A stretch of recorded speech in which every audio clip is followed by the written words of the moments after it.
Hello বন্ধুরা, উর্মিলার রান্নাঘরে অনেক অনেক স্বাগত জানাই আর অনেক অনেক ভালোবাসা নিয়ে আজকে আমার রান্নাঘরে দেখাবো। সবাই তো সব রকমের জেলি দেখিয়েছ, আচার দেখিয়েছ, আজকে না হয় আমি আমড়ার জেলি দেখালাম। এই আমড়ার জেলি খেতেও যেরকম টেস্ট আর দেখতেও কিন্তু খুব লোভনীয়। আপনারা পুরো ভিডিওটা না দেখলে কিন্তু মিস করবেন।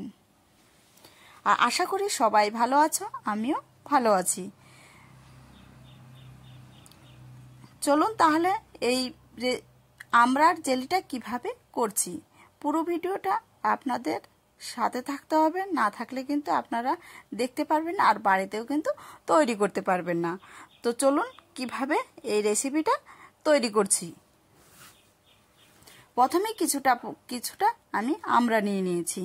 পাশের বাড়ির ওইখান থেকে আমি আমড়াটা নিয়ে এসেছি গাছে থেকে, দেখেছেন তো। তারপরে এই আমড়াটাকে একবার কচি টাটকা আমড়া, এই টাটকা আমড়া দিয়েই কিন্তু আজকে জেলি বানাচ্ছি।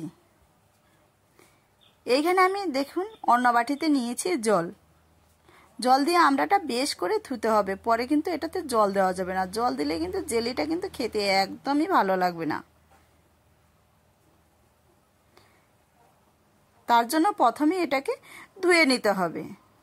আর ভিডিওটা ভালো লাগলে অবশ্যই সাবস্ক্রাইব, লাইক, কমেন্ট করে পাশে থাকবেন আর পাশে থাকা বেল বাটনটি ক্লিক করে দেবেন।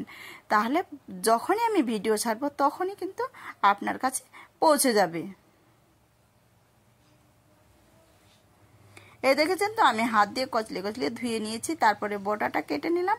কেটে নেওয়ার পর আমি এরকম করে একটু দাগ দাগ করে কেটে নিব। বেশি এটাকে কাটা যাবে না, যেহেতু জেলি টাইপের করব, তো ওই রকম করে কাটলে খেতে কিন্তু ভালো লাগবে না। অন্য আরেকটা ভিডিওতে আচার করে দেখাবো আপনাদের কাছে। তো আজকে চলুন এই জেলিটা কিভাবে আর কি দিয়ে তৈরি করছি দেখতে থাকবেন।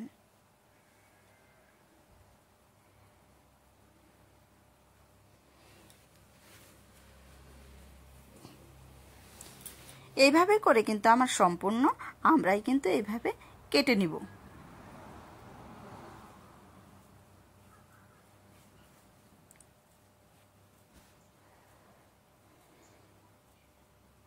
আশা করি এই জেলিটা আপনাদের খুব ভালো লাগবে আর দেখতেও কিন্তু খুব এটা লোভনীয় হবে, খেতেও দারুণ কিন্তু টেস্টি। বাড়িতে আপনারা না এই রেসিপিটা তৈরি করলে কিন্তু বুঝতেই পারবেন না, বাচ্চা হোক বড় হোক, এত গরমে ভাতের সাথে একটু এইরকম যদি জেলি থাকে তাহলে কিন্তু খেতে কিন্তু অসাধারণ লাগে। তো প্রথমেই দেখুন ধুয়ে এই যে কেটে কুটে একবারে পরিষ্কার করে নিলাম।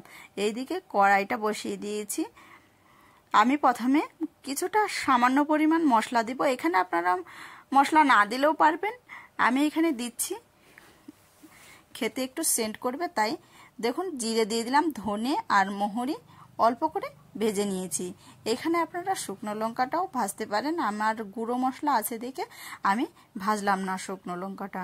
তো তারপরে দেখুন কড়াই থেকে নামিয়ে নিলাম। নামিয়ে নেওয়ার পর এইখানে আমি দিয়ে দিব সরষের তেল। অল্প পরিমাণ সরষের তেলটা দিলেই হবে। তেলটা একটু নেড়ে চেড়ে দিব।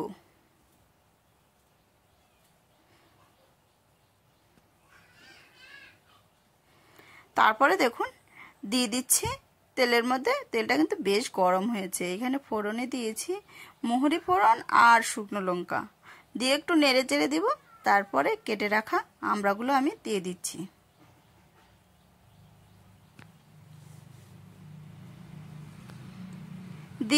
দিয়ে দিলাম সম্পূর্ণ আমড়া। এখন আমি এটাকে নেড়ে চেড়ে নিব।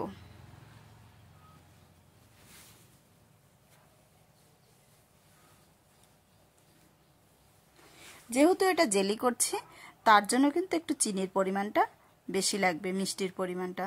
আপনারা এখানে চিনিও দিতে পারেন, গুঁড়ো দিতে পারেন। আমি আজকে চিনি দিয়ে দেখাবো। যে যেটা দিয়ে খেতে ভালোবাসেন সেটা দিয়েই করবেন।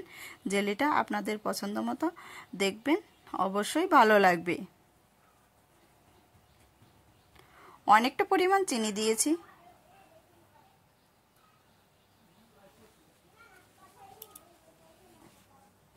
তারপরে কিন্তু নেড়ে চেড়ে নিতে হবে।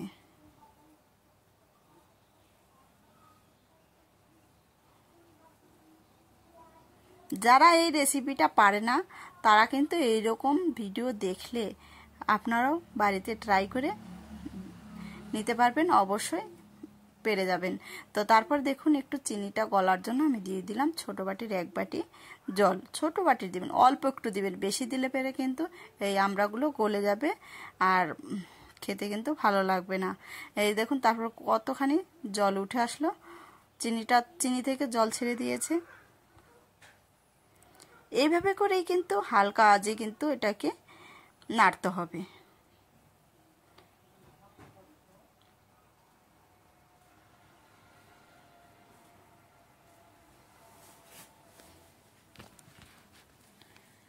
এই দেখুন অনেকটাই কিন্তু চিনিটা কিন্তু মাখা মাখা হয়ে আসছে। তারপরে দিয়ে দেব সামান্য পরিমাণ লবণ আর হলুদের গুঁড়ো।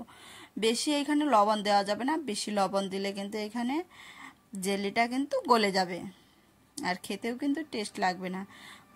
হলুদটাও আপনাদের অল্প দিলে ভালো হয়, আর বেশি দিলে কিন্তু তিতো গন্ধ করবে। তো তারপরে দেখুন একটু নেড়ে চেড়ে দিচ্ছি।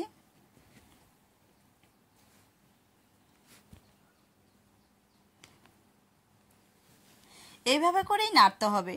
দেখেছেন তো অনেকটাই প্রায় চিনির রসটা কমে এসছে। এখানে আমি যে মশলাটা আগে ভেজে নিয়েছিলাম ওই মশলাটা, এই মশলাতে কিন্তু জল দেওয়া যাবে না, এমনিতেই গুঁড়ো করতে হবে। আমি মশলাটা ততক্ষণ বেটে নিই। এভাবে করে আমি কিন্তু গুঁড়ো করে নেব। এই দেখেছেন তো আমার হয়ে এসছে। আমি এখন এটাকে নামিয়ে ফেললাম। তারপরে মশলাগুলো দিয়ে একটু নেড়ে চেড়ে বেশ করে নাড়তে হবে।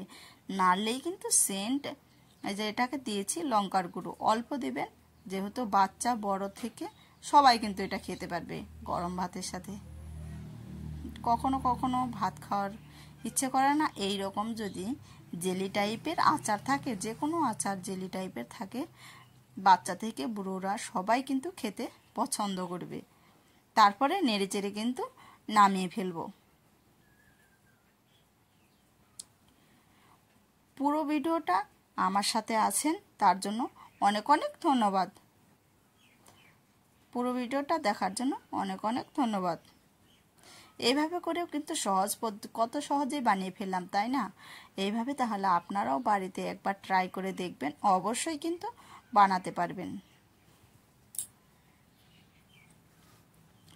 আর ভিডিওটি ভালো লাগলে অবশ্যই সাবস্ক্রাইব, লাইক, কমেন্ট করে আমার পাশে থাকার সুযোগ করে দিবেন। বানিয়ে ফেলেছি, দেখেছেন তো? দেখে তাহলে অনেক অনেক ধন্যবাদ। আমি কালকে অন্য ভিডিও নিয়ে আসবো আপনাদের কাছে। আপনারা ভালো থাকবেন, সুস্থ থাকবেন, এই কামনাই করি।